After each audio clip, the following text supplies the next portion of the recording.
Hi, I'm Nick Shell with Family Friendly Daddy Blog. And today what I want to bring up is on the show Big Bang Theory, a show that I've never actually seen. But thanks to an internet meme, I've been made familiar with Sheldon. And he apparently says, well, don't you think if I were wrong, I'd know it? I think that's a hilarious quote because it only demonstrates how so many people actually think. Now, they wouldn't say something that ridiculous.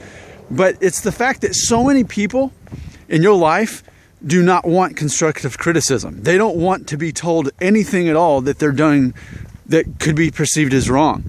Whether it's a moral decision or whether it's more of a technical one.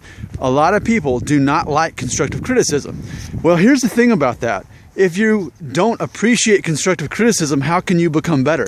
So a person that would even in theory say, well, don't you think if I were wrong, I know it? That person is basically saying that they're never wrong, because even if they were about to be wrong, they recognize it before they could be wrong, and therefore they're immune to any kind of constructive criticism. And that's actually not how things work. In his book, Rich Dad, Poor Dad, Robert Kiyosaki talks about how the people that are most successful in their line of business are the ones who are willing to do those things that no one else is willing to do. How can you ever be on top of anything if you are limited by not being able to grow because no one can tell you anything? So what I'm getting at is this. The way I live my life, I actually assume that I have to be wrong at least half the time. Now, I have a high self-esteem. I have confidence in what I do. But still at the same time, I have to assume that I could be wrong half the time.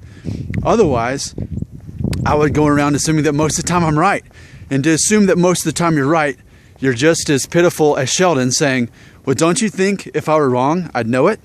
This is Nick Shell with Family Friendly Daddy Blog.